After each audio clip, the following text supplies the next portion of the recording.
a walk. You ready? Mm-hmm. All right, let's go.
So before we get started, Mr. Hearst was married at one time. He was married to Millicent Wilson. She was a New York dancer. They had 5 sons. They separated, but they never divorced. They separated because he had a propensity towards young dancers on Broadway. He found one. Her name was Marion Davies. She'd also become the second highest paid Hollywood star in the early 1920s, and your hostess here at this estate. Because once Mrs. Hearst and 5 boys found out about Marion Davies, they moved conveniently 3,000 miles away to New York City. Although he did send the boys out during the summertime to go camping with them.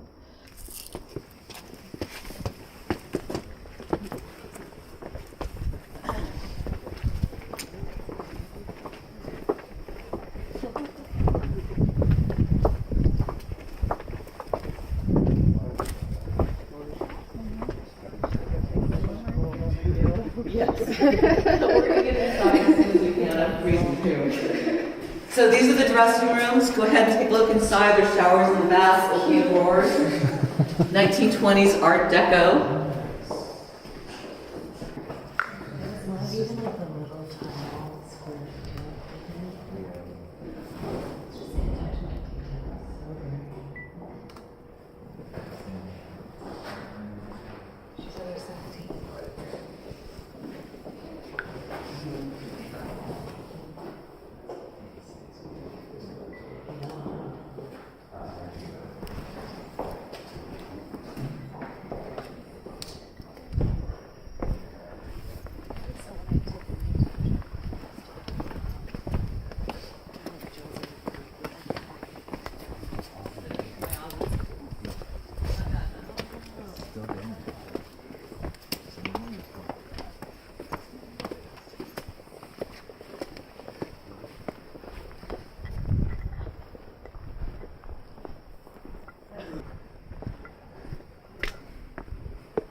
Is 1958.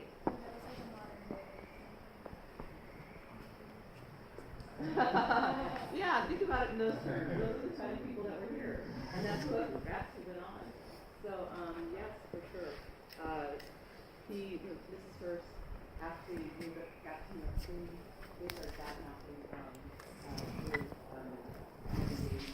on her living so that he could meet the film with his dad. I've been with him for 20 years. His heart and soul not here. My heart and soul not here. And that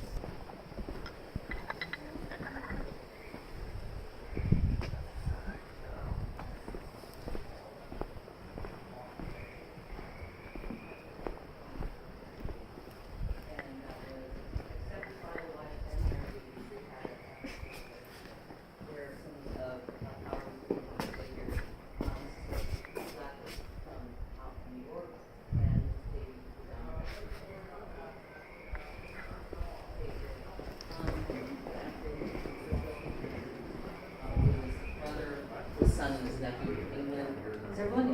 sorry, I don't mean to talk when not everyone being in.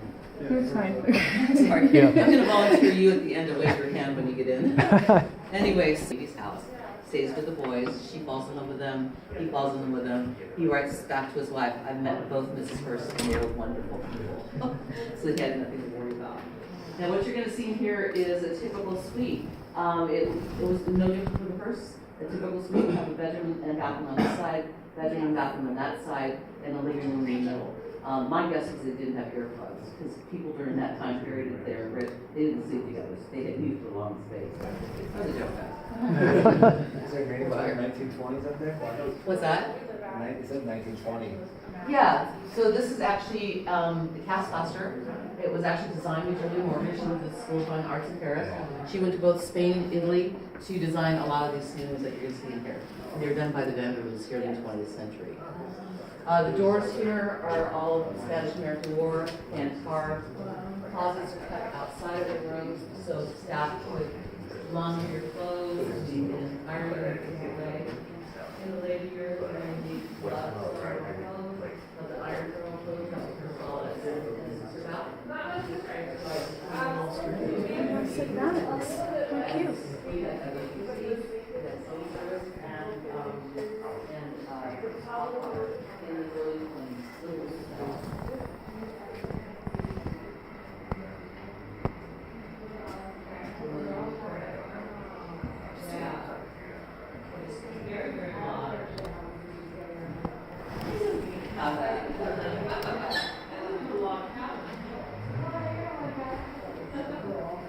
That's my favorite part so far.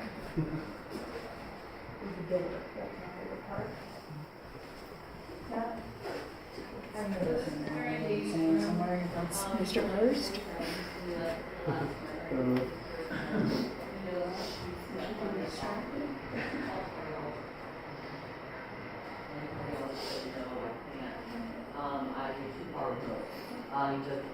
way out in the middle of nowhere. I took it over. I can do no wrong. I'm a retired trauma nurse from Los Angeles. I live in Cambria now. I wouldn't want to have a trauma there or a cardiac event. It's still remote. I can only imagine what it was like back then. Like I said, the road that you came up today, that 5.5 mile road, wasn't even paved until 1960. So it could be problematic. Between 1947 and 1958, we got pictures. There was only one bed here, so this is absolutely a single room.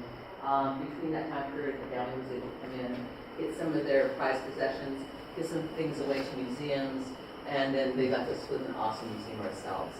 Mr. Hearst, we found a letter from 1927 from himself to his mom. And it said, Mom, I want to procure some of the finest things I can from Europe for those people that can't afford to get there so they can someday see it in a museum of this nature. So they actually did follow his final. This is Mr. William Randolph Hearst right here. That's his father, George, who won the Comstock Lode, the silver mines. Made them one of the wealthiest families in the world. Not a little guy, huh? No. Was William Hearst the first one involved in newspapers, or was His father actually owned one that was dying. It was called the San Francisco Examiner. And I talked about that up in the docket service. Yeah.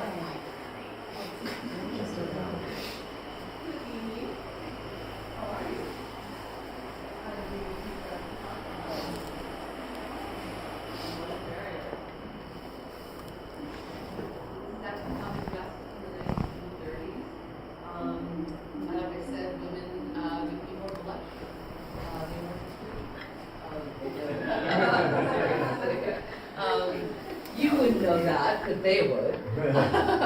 The fashions changed, things got more voluptuous, hats got bigger, more elaborate. Does anyone have an extender? Cigarette extender? Oh, then you're not so sassy tonight. No, I'm not sassy. No, you're not sassy. The longer the cigarette extenders, they said the more sassy the women were. Please come all the way into the room. Oh, I didn't even know that was you, Dawn. He's one of ours. Okay. And the way that they wear their hats, they wear them off to the side. The cat's meow was one of the things, or the bee's knees. Now, men's fashion really hasn't changed a whole lot in the whole years, but back then they wore more pinstripes, it was more gangster-oriented. It was all fashioned after the talkies. What people wore in the talkies, people wanted to wear on the outside. And like I said, during the Depression, that was a really good time for them, so they could go out and buy their own materials and make their own clothes. Now these young ladies, this young gentleman, probably did not have that problem. They're guests of Mr. Hearst. And they're going to go up and see us at cocktail hour. Are you guys ready? Yes. Okay, are you ready?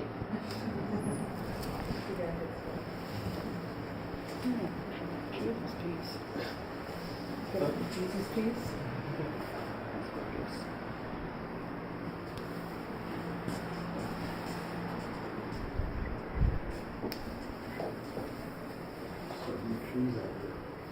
So first off, everything about this whole mountain top, we have 120 acres that is considered museum. Everything that surrounds us is still owned by the Hearst. It's about 86,000 acres. At their heyday, they owned over 260,000 acres surrounding us. This was Mr. Hearst's personal bedroom.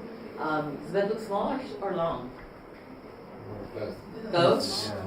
You're used to California Kings in smaller rooms, so everyone also mostly says it looks small, but it's especially made for him. He was not a small guy. He was about 6'4" and weighed 260 on a good day. Oh, wow. Yeah, people ask if he hit his head a lot because when we get up into the castle, the doors are very short, so watch your heads.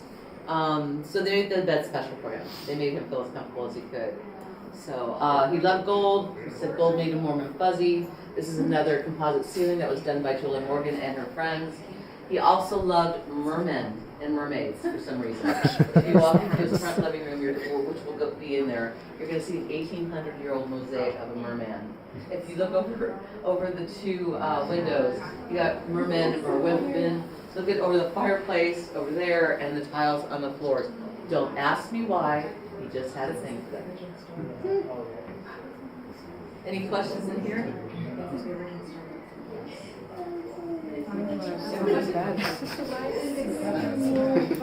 Back then, the rich did not, and it's probably I was not there, but the guest rooms or the guest suites were always a separate room for a man, a separate room for a woman, and the sitting room in the middle. I think it's probably because the beds were made out of hay back then. They're a little bit less comfortable, smaller. In the old days. So he wants you to live amongst his antiques, but he wants to feel comfortable as well. So the mattress is 20th century Barker Brothers LA. So it's the overstuffed furniture that you're going to see here inside the house. So amongst his antiques, live amongst in comfort. That's what he liked that. In here is his bathing suit, the little bathing suit I told you about. Should I go to the area door? Showers, he liked showers, he liked tubs, he was that way. As Morgan said, this first, when they stayed at his teacher, we need tubs, we need showers. He said, I'm not going to go in the shower. He goes, I'm sending you out 4 from Europe. He sent out 4 from Europe. He sent them down to the Cowboys and well. You weren't asked to leave your bag at the house, you were sent away. He had some strict rules, but he also had a lot of leeway as well. So, any questions about that? After dinner, you can go back in and get some of that movie that money that you lost at the poker table. Maybe you could go talk to that movie director, maybe if you want to become a new star. Maybe talk to a producer about your song, or a book writer, or even talk to Evan Hummel because you're interested in the stars. He was invited here just because Mr. Hearst was interested in the stars. So a lot of things to monitor. Questions? After that, you can always go back into the morning room to have an afternoon drink or an after tea. Hearst dogs were no different in this house, in this room than they were in that one, only they're about 800 years old. This is a very Gothic room. The Gothic era is a very dark era. It was full of the plague. It was full of, pillaging and raping. So they built the walls up very, very high. These are 18. They said you could get maybe 2 or 3 glasses before you went into dinner. During dinner, they champagne and wine. Some people say flowed like food. Others say it flowed freely. And then after the movie, there was a sign put on the beer container that we're going to see inside there, and it said, no alcohol after the movie, no wine and champagne after the movie. Please feel free to taste the beer until morning. You're more than welcome to. Enjoy your visit. Thank you.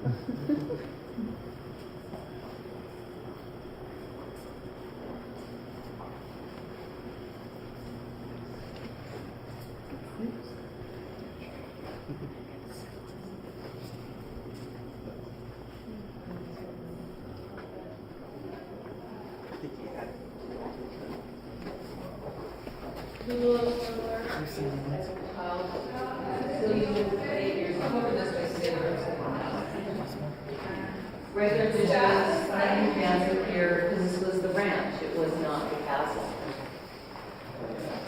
Like I said, these scenes here will not stop, these are clocks, stop. So that's how they got along.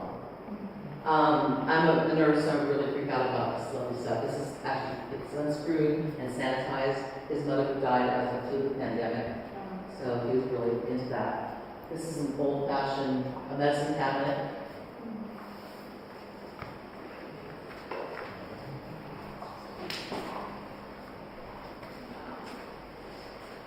Five refrigerators. Those are not ice boxes. See the cooling systems on top of them. These two in here, if you were a guest, you were able to walk through that door anytime during the day or night. It didn't matter. We had 24-hour staff here. Pick out what you wanted to eat. Either give it to the staff member, make it, or make it yourself. It was at the house. You want what was his was yours. What was yours was his. The only thing you didn't get to touch was what was behind here, and that's where the head chef was. He had a head chef, a sous chef, an assistant chef, a pastry chef, a chef boy, a couple of people that cut up vegetables, and about 6 or 7 people that did dishes. So that is an indoor barbecue right back there. So yeah, if you want to take a couple minutes to go back there, we're going to have a couple before we go upstairs. Please go ahead and take a look.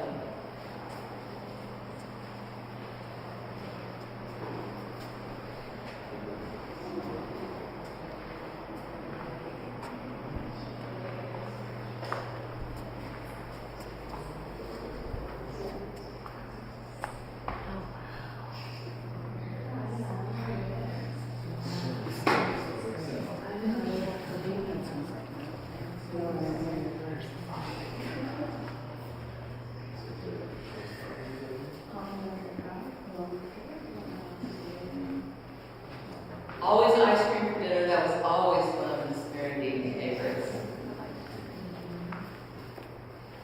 The little room and bathroom, those are the actual uniforms that they would wear when they served the staff, would serve his guests.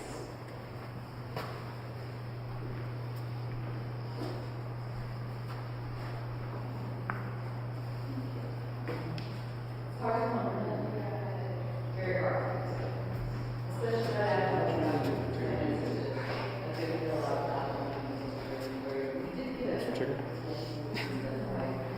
Chicken the rice off. There's still one that's still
the few dachshunds Mr. Hearst has.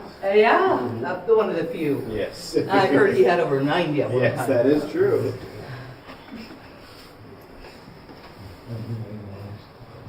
You guys want a... Sir? Mr. Hearst, please. Yeah. Hey.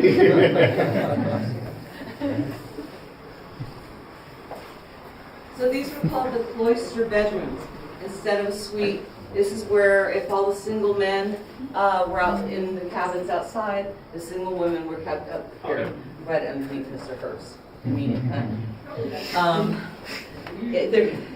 There is 54,000 square feet of living space in this house. There are 115 rooms. There are 38 bedrooms and 42 bathrooms. The reason for that is because Mrs. Phoebe Apperson Hearst, Mr. William Randolph Hearst's mother, thought it very unsanitary to share a room even with her own husband, and we had the first female licensed architect who appeared. So all of us girls got home documents through her. This was all open air in the 1920s. We had huge storms. 1924, Mr. Hearst came up here. He had guests in these rooms, and he was fit to be tied. He was a good host, and he prided himself on that. Like I said, what was his was yours, yours and his, and he's here to get to know you and vice versa. So in 1958, when we took it over, he had called up one of his, here it still works, 1926 Otis elevator. Her name was Grace Coolidge. Calvin Coolidge's wife was stuck in there for about half an hour when she was out there. She was probably coming down from the cocktails, getting freshened up for the movie. The only problem was the door didn't open up and she couldn't get out. So she knew how to yodel and yodel loud. And she sat on the floor with her knitting and she yodeled until somebody that was doing construction up in Mr. Hearst's room heard her, came down and saved her. And she said the only thing that really upset her was Calvin, her husband, was playing high stakes poker and didn't miss her during that half hour.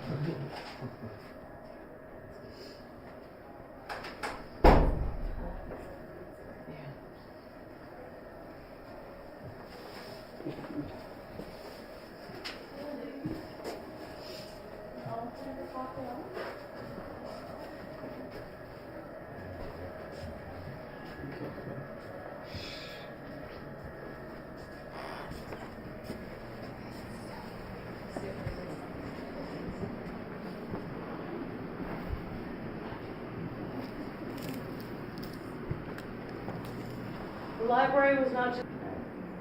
we used to have one pot, the Greek pottery, first century before Christ. Actually rolled off that table, broke into a couple of hundred pieces. We got it back about a year ago. It's been gone for about 3 years. We put it back together through a reverse method. So the wood carvings you see here are all done here in the 20th century by Jules Sappho, one of the Sporting's woodworkers. So she hired the best of the best people that came right off the boats in Europe to create this. Corporal Marx, and remember who he was? He was a good friend of Mary Davies. He was the one that had the red home. He called this stuff junk.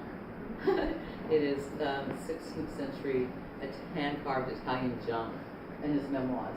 And he said that Miss Marion Davies and he used to have a good time up here. It was more of a fun place. They'd shove all the junk against the walls that way, and that way, and that way, and they would do flips and cartwheels and somersaults. And they said her jewels would fly all over the place. They'd be laughing so hard they were crying. Sure, a few books would fly off the shelves, but they did not break one pot, and they were pretty darn proud of that. So as a guest of Mr. Hearst, you had 3 obligations. You had dinner, or you had cocktails, you had dinner, and then you had the 11 o'clock movie. After the 11 o'clock movie, Mr. Hearst would get up from the front of the theater, which you'll see soon, and he would excuse himself for the night. He'd say, the house is yours, the estate is yours, please use it. I may see you tomorrow walking around, or I may not see you till 7:30 at night at the cocktail hour, but I'm certain that looking forward to meeting more of you and learning more about you. And he would excuse himself and go up to his Gothic suite, which is upstairs, totally private, unless you were a family member or a very, very good friend or had a special invitation, and I just happened to have it. You want to see it? Shall we? Yeah. Yeah, that's a good question. Okay, it was then. It was anchored by wires, because she was familiar. But all that we did kind of was just kind of creep together. Now that we have wax, that's called cake wax. And so they don't move it all.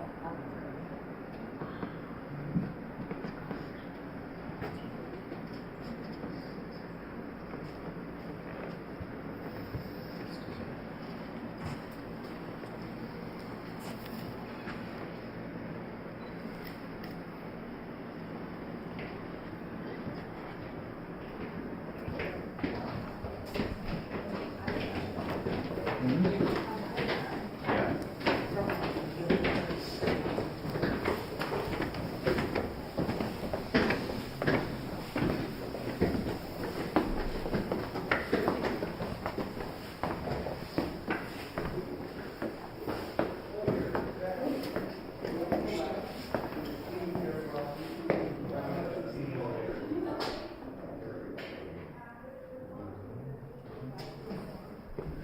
bookshelves. They blew off the roof before they put in the spandrels. They brought in the furniture. They actually hand painted the spandrels or cement in the year 1934 and 1935 by Camille Sloan, a very famous artist. Mr. Hearst had the ability to make his own money, but he was definitely born with a silver spoon in his mouth, and this is how it worked. He started out in Harvard. He went to Harvard in his junior year. He picked up the Harvard Lampoon, which is a very small college newspaper. He did something that nobody has ever done before. He sold advertising, and he made a profit. With selling advertising, he was able to give an editorial, and he liked to hear himself speak. His mother taught him how to speak well. He was a very eloquent writer, and he liked to hear himself, his own ideas. In the later part of his junior year, he got called into the principal's office. The principal said, "Mr. Hearst, we must let you go because you have a fondness for fun." But what he had done is taken a donkey inside the principal's office, put a note around its neck, and said, "Now there are two of you." This is the principal of Harvard. The principal of Harvard didn't take too kindly to that, but he did not expel him, probably because he was a Hearst and had money and he wanted his prestige. He gave him some time to get his head straight. He calls him up a few months later and said, "Mr. Hearst, would you please come back to Harvard? We'd like to have you." Mr. Hearst says, "Absolutely not. Remember me, I've got a fondness for fun." And he hangs up on the principal of Harvard, if you can believe that. He calls up his father. His father is now a multi-billionaire at this point. Owns several corporations that are doing very, very well. Would have been gladly able to give him any one of those corporations, but he doesn't want it. He wants the only thing that's not thriving in his whole repertoire, and that is the San Francisco Examiner, a small newspaper in San Francisco. He actually ends up giving it to him for a year to make it, see if he can make it or break it. The first thing he does is a no-brainer. He sells advertising. He's got a larger community. He's got more money, and he's got a bigger editorial. Now, right about this time, he's about 23 years old. That's his picture back there about that time. He thinks he's full of, the sign of the times, piss and vinegar.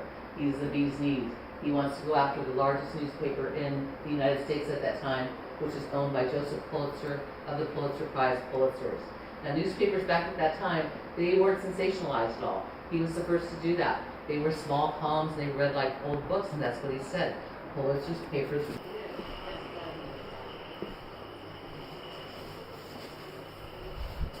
Now, he did collect stone fireplaces, over 30 of them in this one particular building. He had over 263,000 acres of land. He never dropped a tree on his own property. He either built around it or had it moved. He had a couple of them moved in the early 20s. Cost him a few $1,000s back then. That was a lot of money.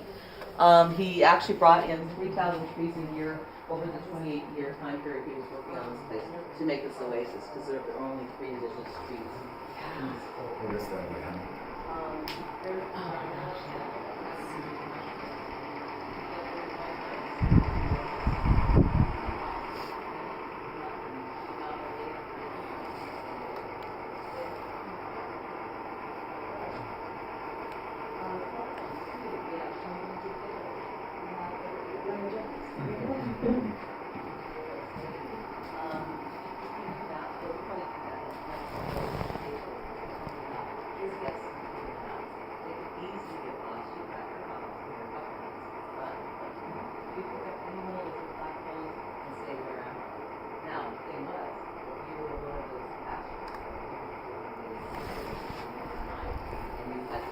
Much you want to get into the castle and you got invite. They actually have to make an appointment like you do.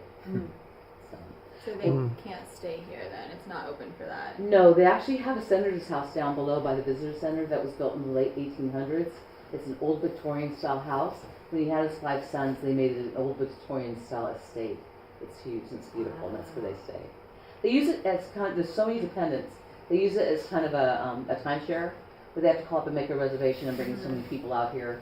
And there's a limit on how many people they can bring out here at the same time. that day? Pardon me? Does the tour stop when they're here? No. They do it before hours and after hours. We'll maybe close down a section for a party for an afternoon that we'll close down that the tourists can't go to anyway. So But the state owns this now, right? we do. We're owned by Right. California State Parks as of 1958. Right, so they don't even own it, I guess. No, none of this up here. We own 120 acres on top of here, and they own about 86,000 acres left. So, yeah. We're going to walk down this way. The outside over this way, sir.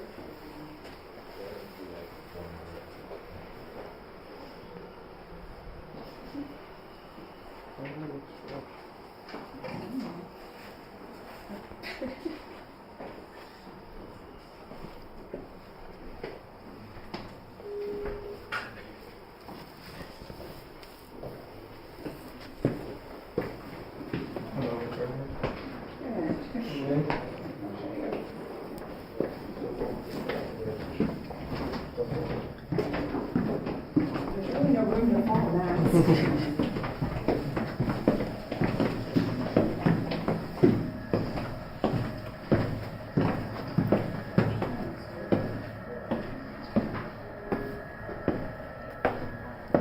What's your step going through? Thank you.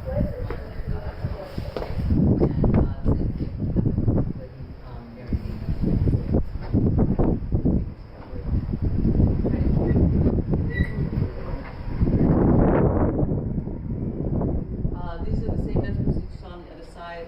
This is how it looked in the 1920s. It was open here like this.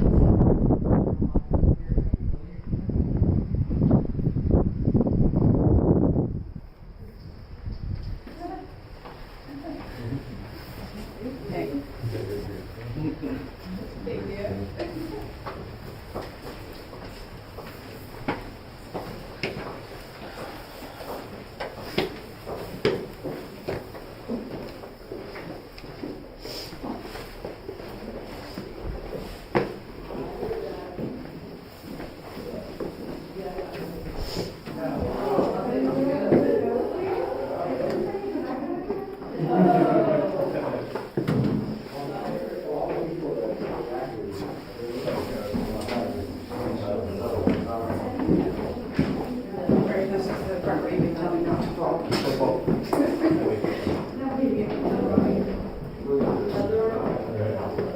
Sketchy.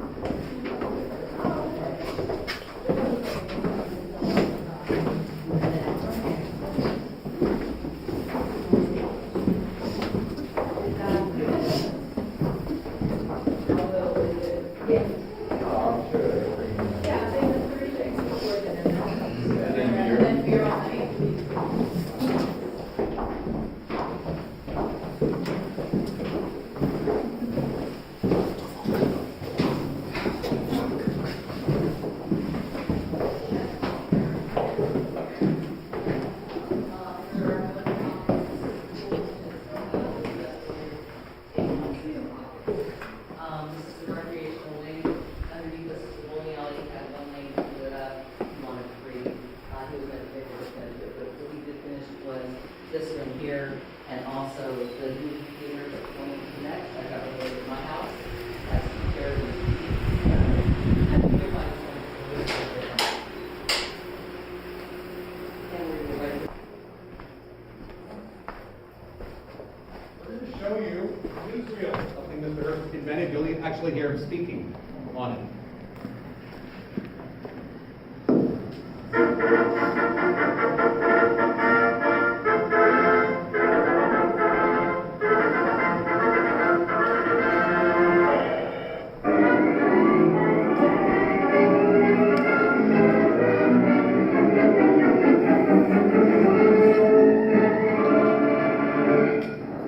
It's a lucky ship that gets into port on time these days.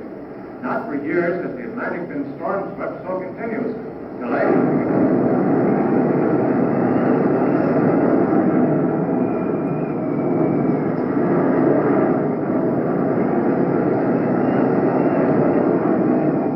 Famous liners like the Aquitania and Europa report giant seas which have crippled many a smaller vessel, and distress signals from countless craft are keeping them.